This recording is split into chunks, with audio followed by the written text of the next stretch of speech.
সব থেকে বড় অমূল্য সম্পদ। ডাক্তার জাকির নায়েকের দুনিয়া কে না চিনে, কে না জানে, মাত্র হোমিওপ্যাথিক ডাক্তার। অথচ গোটা দুনিয়ার মানুষ তার পাগল। টাকার গরমে না, ক্ষমতায় না, নৈতিক আদর্শ আর সুন্দর চরিত্রের বরকত। আর এগুলো আসছে কিভাবে? তাকওয়া, আল্লাহর ভয়।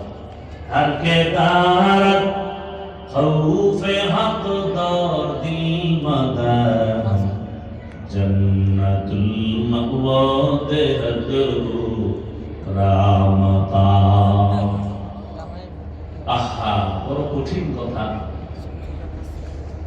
ভালো করে বুঝুনে মুমিন, জমিনে মানুষের অভাব নাই, কিন্তু সব মানুষ আল্লাহর বান্দা।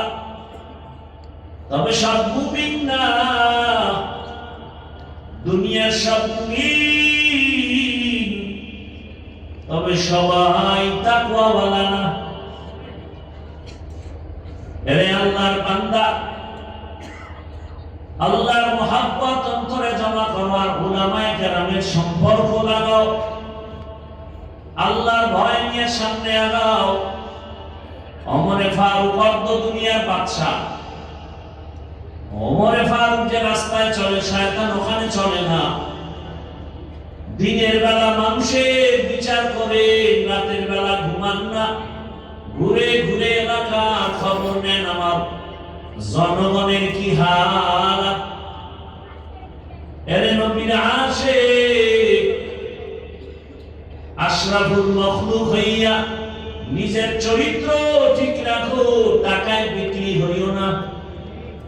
এরপর যারা বেলাজা বেহায়া ওই পায়খানা খাওয়াই, ভোটের আগের রাতে আমার ওই পায়খানা খেতেই হবে, তাদের কাছে অনুরোধ, তুমি যেহেতু মানুষ, অন্তত যারা কিনতে আসবে ও বলবা, আরে আমি মানুষ রে, ভিতরটা খারাপ হইলে উপরে তো মানুষ। অন্তত ছাগলের দামে আমারে নিস না, গরুর দামে আমারে নিস না। আমি মানুষ, আমার অন্তত মানুষ হিসাবে 5 লাখ টাকা দে। যারা ওই পায়খানা খাবি তাদেরকে বলছে, ওই পায়খানা না খাইলে ঘুম হবে না, ওর জীবনটা শান্ত হবে না। কারণ পুকুরের যতই হাজি বিরিয়ানি খাওয়াও, পায়খানার সাথে মোলাকাত না হলে ওর চোখে ঘুম আসে না। হারাম খাইতে খাইতে যাদের জিহ্বাটা কুকুরের মতো বের হয়ে আছে, ও মানুষ, সুরাতে মানুষ, কিন্তু চরিত্র কুকুর থেকেও খারাপ। ওরে হারাম না খাইলে ভালো লাগে না। আল্লাহ হেদায়েত দান করুন। আমিন। এরে আমার যুবক, সম্মানের স্থানে যাইতে টাকা লাগে না, কসম আল্লাহ। সুন্দর চরিত্র নিয়ে দাঁড়াও, লেখাপড়া করো। তোমার মতো যুবক স্কুল কলেজে পড়ে, জেনারেল লাইনে নামাজ পড়ে, রাসূলের আদর্শ মতো চলে, সম্মানের সাথে চলে, অভাব নাই। তুমি কেন পারবা না? এখনো বলি তওবা করো, আশরাফুল মখলুক হয়ে দাঁড়াও, দেখবা সম্মান সবার উপরে আল্লাহ উঠায় দিবে। সম্মান হওয়ার জন্য মাওলানা হওয়া লাগবে না।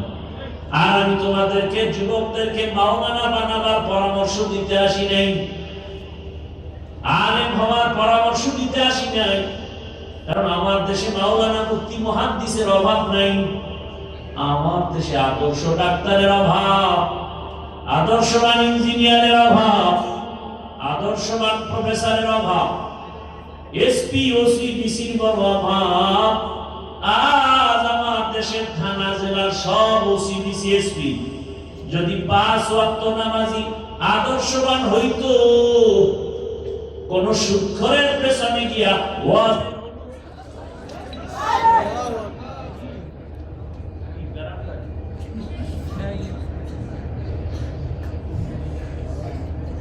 কোন সুদখোর ঘুষখোরের কাছে গিয়া আমাদের ওয়াজের অনুমতি নেওয়ার কোনো প্রয়োজন হতো না। চিন্তা করছেন, একটা সুদখোরের পিছে ঘুরো, কি ও কামরাটা অস্কার আমি অনুমতি নেই।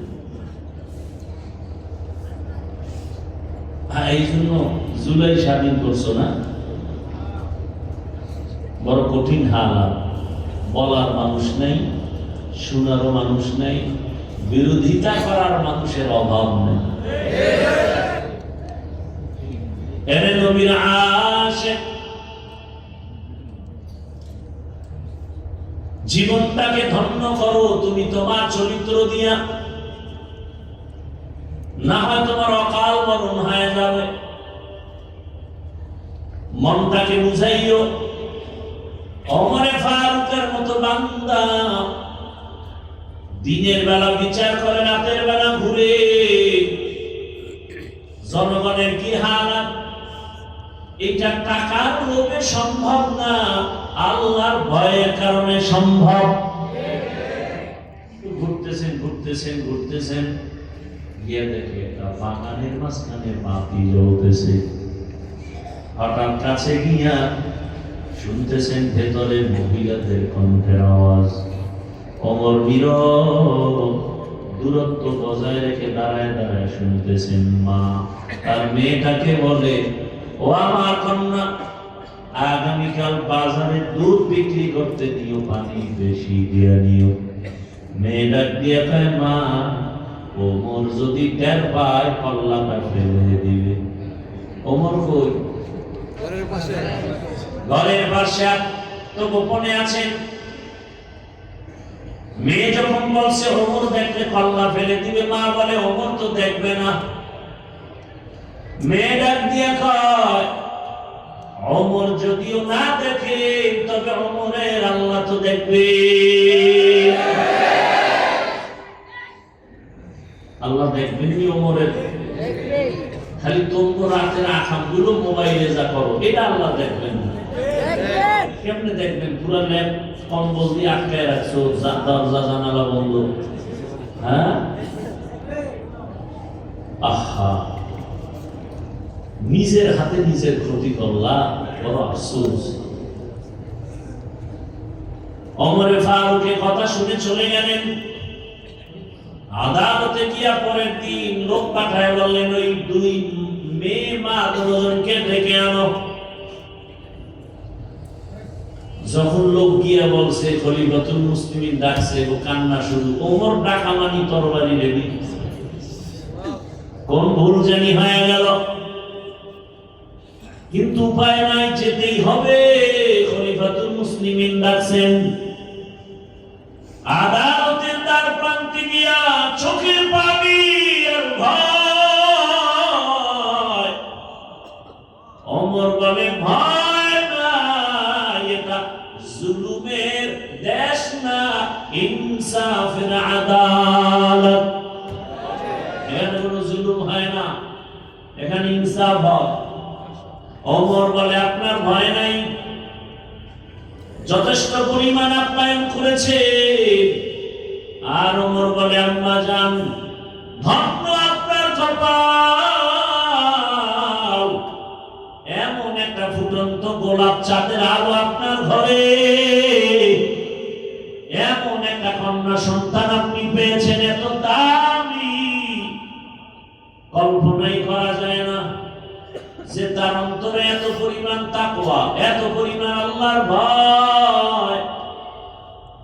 আমি আপনাকে ডেকে পাঠিয়েছি, আমার মনের একটা বড় তামান্না, এই চাঁদের আলোতে যদি এই চাঁদের আলোটা আমি ওমরের ঘরে আনতে পারি, আমার সন্তানের স্ত্রী বানাতে পারি, আমার জীবনটা শান্ত হবে। আম্মা জান, আপনি রাজি থাকলে আপনার মেয়েটাকে আমার ছেলের বউ বানাতে চাই। আল্লাহর বান্দি আবার কান্না করলেন। এতক্ষণ কান্না ছিল ভয়ের, এখন কান্না আনন্দের কান্না।